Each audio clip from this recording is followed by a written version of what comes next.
Voucher replication ಇನ್ ಬಿಸಿ ಅಂದರೆ ನಾವು ಒಂದು ವೌಚರನ್ನು ಪೋಸ್ಟ್ ಮಾಡಿ ಅದನ್ನು ಫುಲ್ ಫೈನಾನ್ಷಿಯಲ್ ಇಯರ್ಗೆ ಕಾಪಿ ಮಾಡುವಂತಹ ಒಂದು ಪ್ರಕ್ರಿಯೆ ಆಗಿದೆ. ಇದನ್ನು ಒಂದು ಸಿಂಗಲ್ ಕ್ಲಿಕ್ ಮುಖಾಂತರ ನಾವು ಎಲ್ಲ ಡೇಟ್ಗಳಲ್ಲಿ ಪೋಸ್ಟಿಂಗ್ ಮಾಡಬಹುದು. ಒಂದು ಉದಾಹರಣೆ ಸಮೇತ ನೋಡೋಣ. ಅಂದರೆ ನಮ್ಮ ಬಿಸ್ನೆಸ್ ಅಥವಾ ಉದ್ದಿಮೆಯಲ್ಲಿ ದಿನಾಲೂ ನಾವು ಖರ್ಚು ಮಾಡುವಂತಹ ಟೀ ಅಥವಾ ಸ್ನ್ಯಾಕ್ಸ್ ಎಕ್ಸ್ಪೆನ್ಸ್ ಇರಬಹುದು, ಅಥವಾ ಇನ್ನಿತರೆ ಫ್ಯೂಯಲ್ ಎಕ್ಸ್ಪೆನ್ಸಸ್ ಇರಬಹುದು, ಯಾವುದೇ ರೀತಿ ಎಕ್ಸ್ಪೆನ್ಸಸ್ ಇರಬಹುದು. ಸೊ ಅದನ್ನು ನಾವು ಒಂದು ಎಂಟ್ರಿಯನ್ನು ಮಾಡಿ ಮತ್ತೆ ಬೇರೆ ಬೇರೆ ರೇಟ್ಗಳಲ್ಲಿ ಪೋಸ್ಟಿಂಗ್ ಮಾಡೋದು.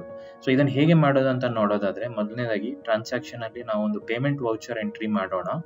ಸೊ ಇಲ್ಲಿ ಟೀ ಆ್ಯಂಡ್ ಸ್ನ್ಯಾಕ್ಸ್ ಎಕ್ಸ್ಪೆನ್ಸ್ ಅನ್ನುವಂಥ ಒಂದು ಎಕ್ಸ್ಪೆನ್ಸ್ ಗ್ರೂಪಲ್ಲಿ ನಾವೊಂದು ಲೆಜರ್ ಮಾಡಿ ಒಂದು ಪೋಸ್ಟಿಂಗ್ ಮಾಡಿದ್ದೇವೆ.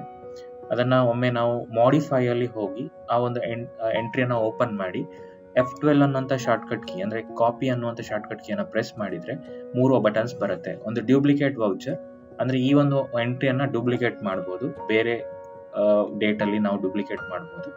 ಕಾಪಿ ಟು ಕ್ಲಿಪ್ ಬೋರ್ಡ್ ಅಂತ ಅಂದರೆ ಅದು ಕಾಪಿ ಆಗಿರುತ್ತೆ. ನಾವು ಮತ್ತೆ ಪುನಃ ಇದೇ ಸೇಮ್ ಎಂಟ್ರಿಯನ್ನು ಇನ್ನೊಬ್ಬರ ಹೆಸರಲ್ಲಿ ಅಥವಾ ಬೇರೆ ಡೇಟಲ್ಲಿ ನಾವು ಪೋಸ್ಟಿಂಗ್ ಮಾಡೋದಕ್ಕೆ ಪೇಸ್ಟ್ ಅನ್ನುವಂಥದ್ದನ್ನು ಅಂದರೆ F12 ಅಂತ ಕಾಪಿ ಮಾಡಿ ಅದನ್ನು ಪೇಸ್ಟ್ F12 ಮತ್ತೆ ಪುನಃ ಮಾಡಿದ್ರೆ ಅದು ಪೇಸ್ಟ್ ಆಗುತ್ತೆ. ಅದೇ ರೀತಿಯಾಗಿ ರೆಪ್ಲಿಕೇಟ್ ವೌಚರ್ ಅಂತ ಅಂದರೆ ನಾವು ಮಾಡಿರೋ ಈ ಒಂದು ಎಂಟ್ರಿಯನ್ನು ಬೇರೆ ಬೇರೆ ರೀತಿಯಾಗಿ ನಾವು ರೆಪ್ಲಿಕೇಟ್ ಮಾಡ್ಬೋದು.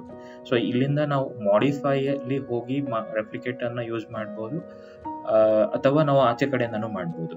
ಸೊ ಇಲ್ಲಿ ನಾವು ಮೊದಲನೇದಾಗಿ ರೆಪ್ಲಿಕೇಟ್ ಅಂತ ಪ್ರೆಸ್ ಮಾಡಿದಾಗ ಈಗ ನಮಗೆ ರೆಪ್ಲಿಕೇಶನ್ ವೌಚರ್ ಅಂತ ಆಪ್ಷನ್ ಬರುತ್ತೆ. ಅದರಲ್ಲಿ single voucher for different accounts ಅಂತ ಅಂದರೆ ಒಂದು ವೌಚರನ್ನು ನಾವು ಡಿಫ್ರೆಂಟ್ ಅಕೌಂಟ್ಗೆ ಪೋಸ್ಟಿಂಗ್ ಮಾಡಬಹುದು.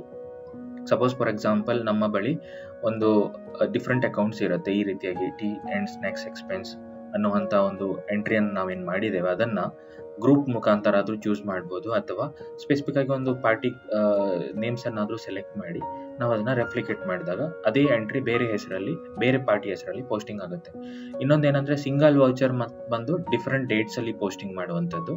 ಅದನ್ನು ಸೆಲೆಕ್ಟ್ ಮಾಡಿದ್ರೆ daily, weekly, fort night, monthly ಅನ್ನುವಂಥ 4 ಆಪ್ಷನ್ ಬರುತ್ತೆ.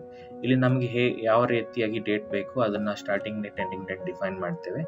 ಮತ್ತು ಡೇಸ್ ಬಿಟ್ವೀನ್ 1 to 1 ಆದರೂ ಕೊಡ್ಬೋದು, 1 to 2, 1 to 3 ಆ ರೀತಿಯಾಗಿ ನಾವು ಡೇಟ್ನ ಮೆನ್ಷನ್ ಮಾಡ್ಬೋದು. ಆಗ 2 ದಿನ ಗ್ಯಾಪ್ ಬಂದು 3ನೇ ದಿನ ಪೋಸ್ಟಿಂಗ್ ಆಗುತ್ತೆ. ಇಲ್ಲ 1 ದಿನ ಟು 5 ದಿನ ಅಂತ ಕೊಟ್ಟರೆ ಫಸ್ಟ್ ಡೇ ಪೋಸ್ಟ್ ಆಗುತ್ತೆ ಮತ್ತು 5ನೇ ದಿನ ಪೋಸ್ಟ್ ಆಗುತ್ತೆ. ಅದೇ ರೀತಿಯಾಗಿ ರ್ಯಾಂಡಮ್ಲಿ ನಾವು ಅಮೌಂಟನ್ನು ಡಿಫೈನ್ ಮಾಡ್ಬೋದು. ಅಂದರೆ ನಾವು ಪೋಸ್ಟಿಂಗ್ ಮಾಡ್ತಕ್ಕಂತಹ ವ್ಯಾಲ್ಯೂ 200ರಿಂದ ಅಂದರೆ ಸಪೋಸ್ ಒಂದು 400ವರೆಗೆ ರೇಂಜಲ್ಲಿ ಇರಬೇಕು, ಅಥವಾ ಟೋಟಲ್ ಅಮೌಂಟ್ ಬಂದು ಎಲ್ಲ ವೌಚರ್ದು ಸೇರಿಬಿಟ್ಟು ಒಂದು 3,000 ರೂಪಾಯಿ ಬರಬೇಕು ಅಂತ ಅಂದರೆ ನಾವು ಆ ರ್ಯಾಂಡಮ್ ಅಮೌಂಟನ್ನು ಡಿಫೈನ್ ಮಾಡಿದರೆ ಸೊ ಅದು ರ್ಯಾಂಡಮ್ ಆಗಿ ವೌಚರ್ ಪೋಸ್ಟ್ ಆಗುತ್ತೆ, ಆ ಒಂದು ಟೋಟಲ್ ಅಮೌಂಟನ್ನು ಮ್ಯಾಚ್ ಮಾಡ್ಕೊಳ್ಳುತ್ತೆ. ಸೊ ಈಗ ನಾವು ರೆಪ್ಲಿಕೇಟ್ ಅಂತ ಕೊಟ್ಟ ತಕ್ಷಣ ಒಂದು ರೆಪ್ಲಿಕೇಶನ್ ಆಯಿತು, ರೆಪ್ಲಿಕೇಶನ್ ಡನ್ ಅಂತ ಮೆಸೇಜ್ ಕೂಡ ಅಪಿಯರ್ ಆಗುತ್ತೆ. ಸೊ ಇದಾದಮೇಲೆ ನಾವೇನು ಮಾಡ್ಬೋದು ಅಂತಂದರೆ ಆ ಒಂದು ಲೆಜರ್ ಅಕೌಂಟನ್ನು ಓಪನ್ ಮಾಡಿ ನೋಡ್ತೇವೆ. ಸೊ ಅದರಲ್ಲಿ ನಿಮಗೆ ಇಲ್ಲಿ ಎಲ್ಲ ರೀತಿಯಾಗಿ ಒಂದು ರೆಪ್ಲಿಕೇಟ್ ಆಗಿರುವಂಥ ಮಾಹಿತಿಗಳು ನಿಮಗೆ ಸಿಗುತ್ತೆ.